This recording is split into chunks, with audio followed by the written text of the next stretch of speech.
আসসালামু আলাইকুম রহমতুল্লাহি বারাকাতু।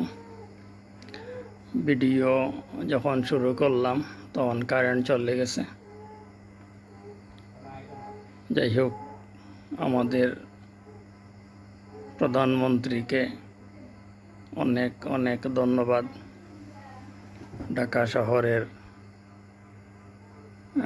বর্জ্য ব্যবস্থাপনা ঘুরে দেখার জন্য বিভিন্ন মিডিয়াতে এসেছে। উনি নিজে 4 ঘন্টা গাড়ি চালিয়েছেন, যেটা উনি বর্তমানে নিজে গাড়ি চালানোর কথা নয়, তারপরেও নিজে গাড়ি চালিয়েছেন।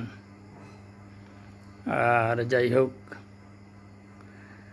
যদি আরও অন্যান্য সেন্সিটিভ বিষয়ে উনি একটু খেয়াল করেন তাহলে আমরা আরও ধন্যবাদ দিব। বিশেষ করে অর্থনৈতিক